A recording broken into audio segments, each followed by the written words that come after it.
It seems that Telegram is taking a leaf out of Signal's book. So you may have remembered last year, Telegram, they wanted to put out this ton token. They were preemptively shut down by the SEC, who roadblocked that and said, don't you dare, you are in violation of Securities and Exchange Commission laws.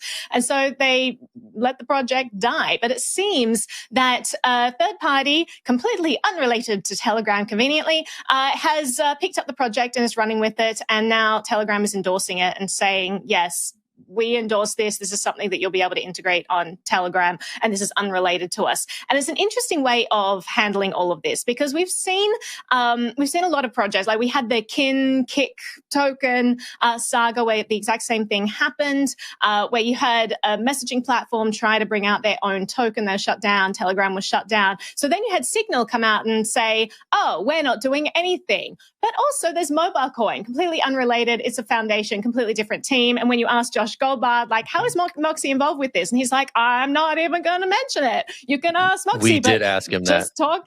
Yeah, well, he's like very hesitant to talk about it. And it's absolutely no surprise why, because the Securities and Exchange Commission targets any messaging platform, any centralized messaging platform that tries to bring one of these coins into fruition. Obviously, Libra, DM is the prime example of this, what Meta tried to bring into fruition.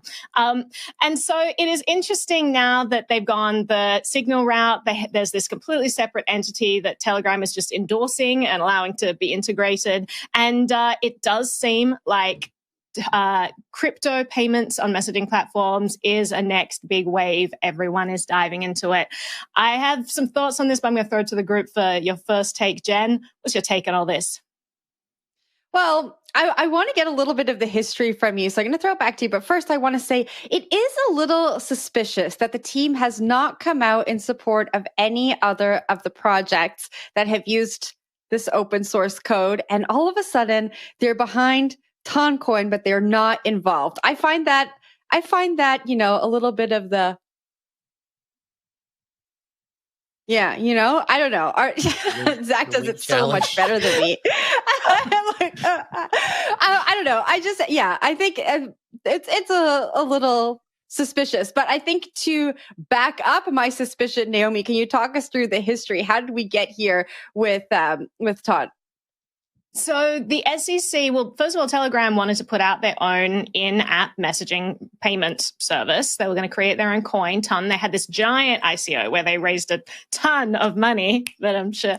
And the SEC said, the SEC said, we're shutting this down. You can't move ahead with this. Now, Telegram as a centralized company, that is a pressure point that the government can target. It's a little bit different from these foundations and these kind of decentralized communities. So they did shut it down, but immediately a couple of projects sprung up that said, listen, we're just going to fork the source code. We're going to go in this direction. Anyway, there's one project in particular, the Toncoin project, where they said, listen, can you just hand over the GitHub? We want to handle the repo, give us the keys, and we'll manage it. And they were like, okay, we'll go with you guys, because the vision seemed to be in line with what they were after. And so it seemed like it was going to be a continuation of their vision, but they would just kind of be able to cut ties and say, no, this is a separate entity. And can I just say how dumb it is that they forced into this position where they have to say, okay, you're doing exactly the same thing that we were going to do, but we're not technically involved, so hand it off. It's so dumb that they have to play these political games, walk on eggshells, and pretend that this is the scenario. Why can't a messaging platform make an in-app payment service? I think it's crazy that they're not able to, and there's so much regulation around this. But anyway, the result of this is that we're going to have an in-app payment option in Telegram soon.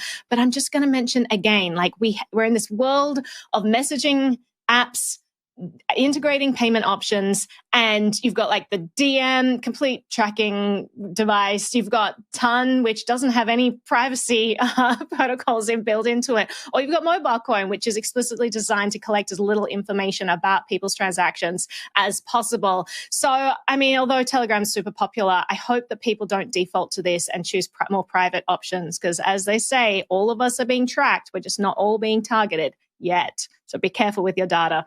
Zach, I'll throw to you for some final thoughts. Yeah, it is funny to hear about Ton. This feels like ancient history to me, but it is that trifecta story, right? You had Ton, you had Libra, and you had Mobile Coin, and only mobile coin Signal has gotten over the finish line, Mm-hmm. and it is the wink wink nod open source. We're not involved. Theme of our show today. Sorry, I may be having a seizure. That is the lesson. That is the lesson that is to be drawn from this trifecta of how to approach native messaging payments. And super interesting to me that this is how it's all playing out, and that Ton may sort of rise from the dead and be back in some form for a very popular messaging service.